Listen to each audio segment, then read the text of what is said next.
പ്രിയ സഹോദരങ്ങളെ, ഞാൻ നിങ്ങളുടെ മുൻപിൽ വരാൻ കാരണം ഒരു ചെറിയ കാര്യം പറയാനാണ്. നിങ്ങൾക്ക് ഇഷ്ടപ്പെടുന്നെങ്കിൽ കേട്ടാൽ മതി. അത് മനസ്സിലാക്കിയാൽ നിങ്ങൾക്ക് പ്രയോജനപ്പെടുമെന്ന് തോന്നുമെങ്കിൽ മതി, അല്ലാതൊന്നും ഞാൻ പറയുന്നില്ല. മക്കളെ, ദൈവം പറഞ്ഞത് ഞാൻ നിങ്ങളെ സ്നേഹിക്കുന്ന പോലെ നിങ്ങൾ അന്യോന്യം സ്നേഹിക്കുവിനെന്നാണ്. ഈ സ്നേഹത്തിന് എന്തുമാത്രം അർത്ഥമുണ്ടെന്ന് നിങ്ങൾക്കറിയാമോ? ഒരു ഭാര്യ ബന്ധത്തിലുള്ള സ്നേഹവും അപ്പൻ മക്കളുമായുള്ള സ്നേഹത്തിലും കൂട്ടുകാർ തമ്മിലുള്ള സ്നേഹത്തിലും എല്ലാം പലവിധമായ അർത്ഥമുണ്ട്, പലവിധമായ സ്നേഹമാണത്. എന്നാൽ ഈ സ്നേഹമില്ലെങ്കിൽ അന്യോന്യം ഒരിക്കലും ഒരുമിച്ച് പോകാനൊക്കത്തില്ല. എന്നാൽ ഈ സ്നേഹത്തെ ഇന്ന് ലോകം മുഴുവൻ പല വിധത്തിൽ വ്യാഖ്യാനിക്കുന്നു. ഇന്ന് സഭാതർക്കത്തിൽ നിന്ന് എല്ലാം രക്ഷപ്പെട്ടു. എവിടെ? കോടിക്കണക്കിന് രൂപ ഓട്ടോസഭ വിശ്വാസികളുടെ കാശ്, അതായത് പുരോഹിതൻ്റെ മെത്രാൻ്റെ അല്ല, ഇവരുടെ ആരുടെ കുടുംബത്തിൽ നിന്ന് കൊണ്ടൊന്നും അല്ല, വിശ്വാസികളുടെ കാശ് മുടക്കി കോടിക്കണക്കിന് രൂപ ഒരു രണ്ട് മെത്രാന്മാർ യാക്കോബ സഭയിലെ രാഷ്ട്രീയക്കാരെക്കാൾ കഷ്ടമായിട്ട് മതിലയാടി ഓട്ടോ സഭയിൽ വന്നു, സ്ഥാനം പിടിച്ചേച്ച് എല്ലാ ക്ലൂവും കൊടുത്തു, എല്ലാം ഓട്ടോ സഭ രക്ഷപ്പെട്ടു. നിങ്ങൾ എല്ലാ പള്ളികളും പിടിച്ചെടുത്തു. അതുകൊണ്ട് നിങ്ങളെന്ത് സാധിച്ചു? നിങ്ങൾ ദൈവത്തെ കണ്ടുകെട്ടിയോ? ദൈവത്തെ നിങ്ങൾ കണ്ടോ? ഇല്ല. നിങ്ങൾ ഈ പ്രശ്നം, അതായത് ഈ പ്രശ്നങ്ങളും എല്ലാം ഉള്ള സ്ഥലത്ത് ദൈവം വസിക്കുമോ? നിങ്ങളൊന്ന് ചിന്തിക്കുക. ഇന്ന് കാതോലിക്ക ആരാണെങ്കിലും പറയുന്നത് നല്ല കാര്യം, നമുക്ക് ഒരുമിച്ച് എന്തോ എടുക്കാനാ? നിങ്ങൾ ഒരുമിച്ച് പൊക്കൂ. നിങ്ങൾ ആത്മീയ സംഘടനയാണോ? ഓർത്തഡോക്സും യാക്കോബായും ആത്മീയമായി മുന്നോട്ട് പോകുന്നവരാണോ? നിങ്ങൾ എന്തിന് പ്രശ്നമുണ്ടാക്കി ഈ ഒരുമിച്ച് പോകാൻ? എന്തിനു വേണ്ടിയിട്ട്? നിങ്ങൾ ആരെ കാണിക്കാനാണ്? നിങ്ങൾ ദൈവത്തിലാണോ വിശ്വസിക്കുന്നത്?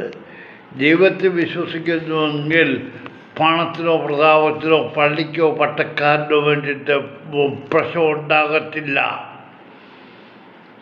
ഇന്ന് എല്ലാവന്മാരും മെത്രാന്മാരും പുരോഹിതന്മാരും കാതോലിക്ക പറഞ്ഞതിന് ഞാൻ അംഗീകരിക്കുന്നെന്ന് മെത്രാന്മാരും പുരോഹിതന്മാരും നിങ്ങൾ അംഗീകരിച്ചില്ലെങ്കിലും മക്കളെ, നിങ്ങൾ ഒന്ന് ചിന്തിക്കുക. ഈ ലോക ജീവിതത്തിൽ നമ്മൾ ചെയ്യുന്ന പ്രവൃത്തി എന്താണ്? നമ്മൾ ദൈവത്തിൽ വിശ്വസിക്കുക. നിങ്ങൾ ആരെയാണ് തോൽപ്പിക്കുന്നത്? നിങ്ങൾ രണ്ട് സഭകൾ കൂടി, രണ്ട് വിഭാഗക്കാർ കൂടിയിട്ട് ഈ പ്രശ്നം ഉണ്ടാക്കിയിട്ട് പൊതു ജനങ്ങൾ, അതായത് വിശ്വാസികളെ, രണ്ട് ഗ്രൂപ്പിലുള്ള വിശ്വാസികളെ അവതാരത്തിലാകുന്നു. ഇപ്പോൾ നിങ്ങൾ പറഞ്ഞു ഒരുമിച്ച് പോകാമെന്ന് കാതോലിക്ക പറയുന്നുണ്ട്. അവൻ്റെ ഉദ്ദേശം എന്താണെന്ന് എനിക്കറിയാം. ഇനി നാളെ വരാൻ പോകുന്ന എന്തെന്നറിയാമോ? ഇനിയും ഈ ഓട്ടോ യാക്കോബക്കാരുടെ കയ്യിൽ നിന്ന് പള്ളിയിൽ പിടിച്ചെടുത്ത് യാക്കോബായിലെ ഒരു പുരോഹിതൻ വന്ന് കയറിയാൽ അത് പറയാം. യാക്കോബ സഭയിലെ പല വിശ്വാസികളുടെ പൂർവികന്മാരെ അടക്കിയിട്ടുള്ള പള്ളികളുണ്ട്. അവിടെ അവരുടെ പിൻഗാമികളെ അടക്കാൻ അവർ വരുമ്പോൾ ഓർത്തോ സഭയിലെ പുരോഹിതൻ വേണം അതിന് പ്രധാന കാർമ്മികത്വം വഹിക്കാമെന്ന് ഈ കള്ള പുരോഹിതന്മാർ പറയും. എന്തിനാ ഇതൊക്കെ? ഞാൻ പറഞ്ഞുതരാം. ഇവരൊക്കെ സാത്താൻ്റെ സൃഷ്ടിയാണ്. നിങ്ങൾ സഭയെന്ന് പറഞ്ഞിട്ട് നിങ്ങൾ ഉണ്ടാക്കിയിട്ട് നിങ്ങൾ സ്നേഹത്തോട് പോകാൻ വയ്യെങ്കിൽ നിങ്ങൾ ആന്തരിക ആത്മാവിൽ നിങ്ങൾക്ക് സഭ എന്ന് പറഞ്ഞാൽ ദൈവത്തിൻ്റെ സഭയാണ്. ആ ദൈവത്തിൻ്റെ സഭയിൽ വേർകൃത്യമില്ല. ഓർത്തഡോക്സ് യാക്കോബായില്ല. ഓർത്തഡോക്സിലെ പുരോഹിതൻ മറ്റേ മുതൂക്കുറ്റി വാഴ്ചയ്ക്ക് ഒരു മൃതശരീരം അടക്കരക്കുള്ളൂ. അല്ലെങ്കിൽ അവൻ അനുവദിച്ചെങ്കിൽ യാക്കോബ സഭയിലെ വിശ്വാസത്തിലെ പൂർവികന്മാരെ അടക്കി കല്ലറി അവരെ പിൻഗാമി അടക്കാനൊക്കെ എന്ന് പറഞ്ഞ് എവിടുത്തെ ഇത് നേരത്തെ നടന്ന കാര്യമാണ്. നീയൊന്നും ഇതൊക്കെ ഓർത്തഡോക്സോട് ഞാൻ പറഞ്ഞത്, നീയൊക്കെ ഇനിയും പഠിക്കും. ഇന്നൊന്നും പഠിച്ചില്ല, പഠിക്കാൻ പോകുന്നേ ഉള്ളൂ. കാരണം പഴയ ഒരാൾ ജേർണലിസ്റ്റ് പറഞ്ഞു, ഓർത്തഡോക്സ് പിശാചിൻ്റെ സന്തതിയായിട്ട് പിശാചിൻ്റെ അനുമത്തിൽ പോകുന്നത്. കാരണം ആരാണ് ഓർത്തഡോക്സ് തലപ്പത്തിരിക്കുന്നവൻ? ഇനി ഞാൻ പറഞ്ഞുതരാം. നിങ്ങളെ സഭകൾ പള്ളി പിടിച്ചെടുക്കാനായിട്ട് പോലീസിനെ കൊണ്ടുവന്നു, എല്ലാം വരുന്നു. അത് പോട്ടെ, കുന്നംകുളത്തെ ഒരു പാവം പിടിച്ച പയ്യൻ അവൻ മദ്ബഹായിൽ ശുശ്രൂഷ ചെയ്യുന്ന സമയത്ത് ആ പുരോഹിതൻ പോലീസിനെ വിളിച്ചു വരുത്തി ആ കുഞ്ഞിനെ മദ്ബഹായിൽ നിറക്കി. നീയൊക്കെ എവിടുത്തെ ക്രിസ്ത്യാനിയാണ്? എവിടുത്തെ ദൈവവിശ്വാസിയാണ്? കുന്നംകുളം. ഞാൻ യൂനിവേഴ്സിനോട് യൂനിവേഴ്സിനോട് ഇത് ഞാൻ ചെയ്യണം. അവൻ എവിടുത്തെ സത്യവിശ്വാസിയാണ്? അവനിപ്പോഴും പല കാര്യങ്ങളും പിടിച്ച് പറയുന്നുണ്ട്.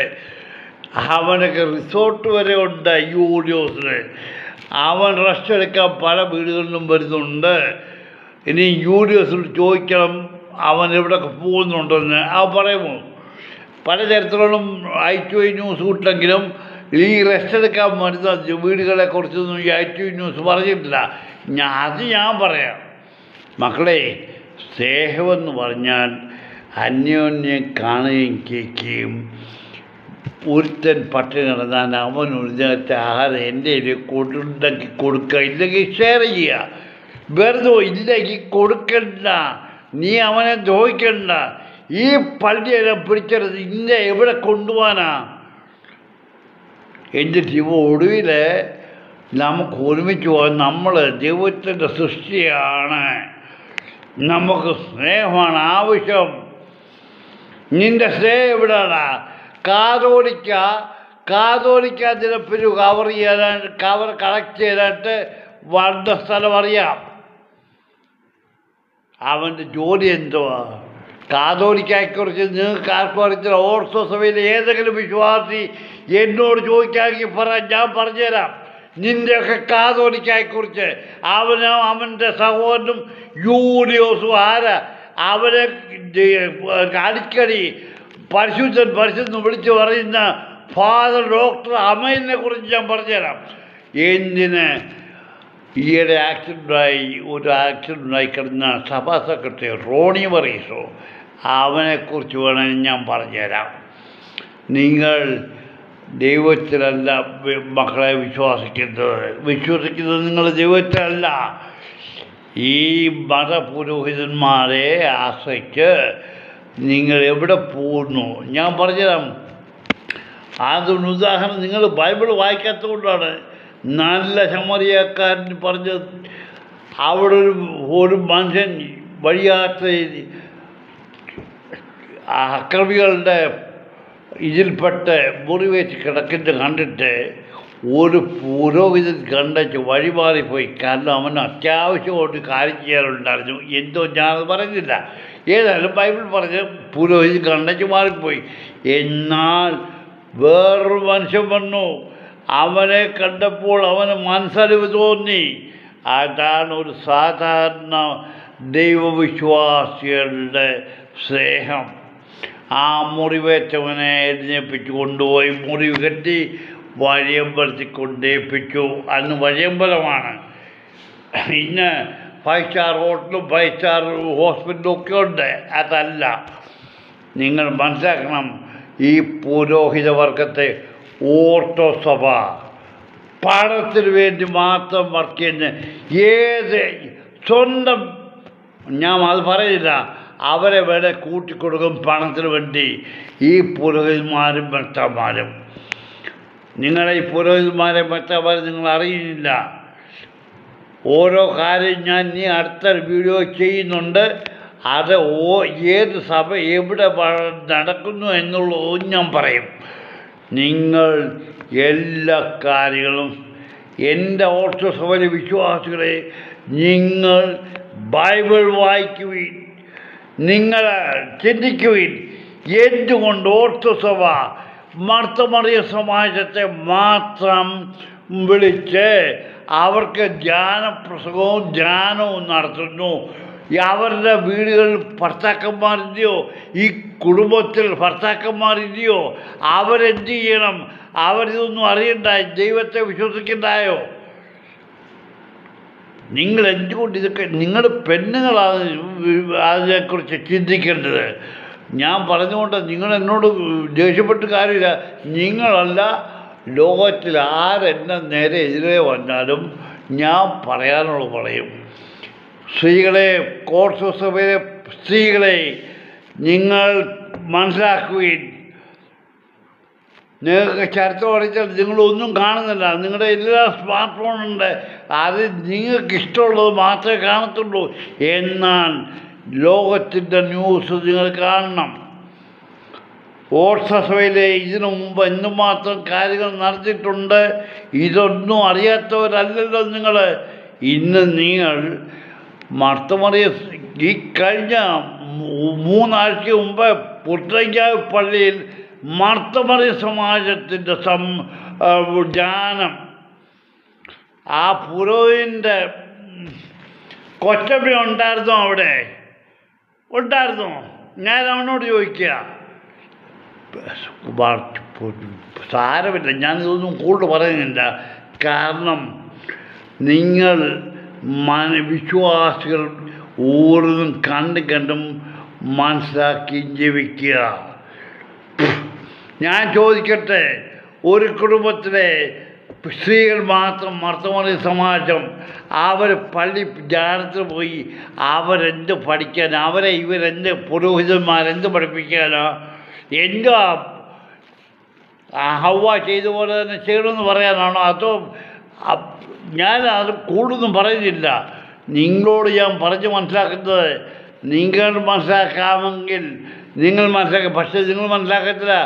കാരണം ഭർത്താവ് മരിച്ചാൽ 10 ദിവസം കഴിയുമ്പോൾ പട്ടിയെ കൊണ്ട് റോഡിൽ നടക്കുന്ന സ്ത്രീകളെ ഞാൻ കണ്ടിട്ടുണ്ട്. അത്രയാ ഇന്നത്തെ ആത്മാർത്ഥത. പട്ടിയെ കൊണ്ട് റോഡിലിറങ്ങിയിട്ട് എന്ത് നടക്കാനാണ്? അവരുടെ മുറ്റത്ത് സ്ഥലമില്ലയോ? റോഡിൽ 9 മണിക്ക് ഹൗസ് വിട്ടുകൊണ്ട് പട്ടിയെ കൊണ്ട് നടക്കുക. കാണുന്നവർ സുഖമാണ്, കാണുന്നവർക്ക്. നിങ്ങൾ എല്ലാം ചെയ്യാവുന്നത് ചെയ്യുവീൻ. പക്ഷെങ്കിൽ സ്നേഹമെന്നതിൻ്റെ വില നിങ്ങൾ മനസ്സിലാക്കുന്നില്ല. ഒരു പുരുഷൻ ജീവനോട്ടിരിക്കുമ്പോൾ അവൻ എന്തുവാണെന്നുള്ളത് നിങ്ങൾ മനസ്സിലാക്കുന്നില്ല. അന്ന് നിങ്ങൾ എല്ലാം ചിന്തിക്കും എൻ്റെ കഴിവാണെന്ന്. എന്നാൽ ഒരു കാര്യം ഇന്നും പലയിടത്തും ഞാൻ കണ്ടിട്ടുള്ളത്, വീട്ടിലെ ഭർത്താക്കന്മാർ മരിച്ചു കഴിഞ്ഞാൽ സ്ത്രീകൾ സന്തോഷവതികളായിട്ട് പഴയതിലും ആർഭാടത്തിലും സൗകര്യത്തിൽ ജീവിക്കുന്നു. ഇനിയും അതിനെക്കുറിച്ച് ഞാൻ പറഞ്ഞില്ല. മക്കളെ, സ്നേഹം, ദൈവം തന്ന സ്നേഹം അന്യോന്യം സ്നേഹിക്കുമെന്ന ആ സ്നേഹത്തിന് ഒരർത്ഥമേ ഉള്ളൂ. എപ്പോഴും ദുഃഖത്തിലും സന്തോഷത്തിലും കൂടെ ഉണ്ടാകുമെന്നുള്ള ഒരു സ്നേഹം. എന്നാൽ ഇന്നതല്ല. ഓർത്തഡോക്സ് സഭ ഭക്തിപൂർവ്വം പുരോഹിതന്മാരും ഭക്തന്മാരും പഠിപ്പിക്കുന്ന സ്നേഹമാത്രല്ല. സ്നേഹം വേറൊരു വിധമാണ്. പുരോഹിതനും ഭക്താനും പറയുന്നത് കേട്ട് സ്ത്രീകളെ, ഓർത്തഡോക്സ് സഭയിലെ സ്ത്രീകളെ നിങ്ങൾ ജീവിക്കുവിൻ, നിങ്ങളെ ദൈവം അനുഗ്രഹിക്കും. അതല്ല, നിങ്ങൾ ഒരു കാലത്ത് പഠിക്കും. ഇന്ന് നിങ്ങൾ സുഖമായിട്ട് ജീവിക്കും. ഭർത്താവ് മരിച്ചാൽ നിങ്ങൾ സുഖമായി ജീവിക്കുമെന്ന് നിങ്ങൾ ചിന്തിക്കുന്നു, അത് ജീവിക്കുന്നു. പക്ഷെങ്കിൽ നാളെ ഒരു സമയത്ത് നിങ്ങൾ മനസ്സിലാക്കും കുടുംബ ജീവിതത്തിൻ്റെ മാഹാത്മ്യം എന്താണെന്നുള്ളത്.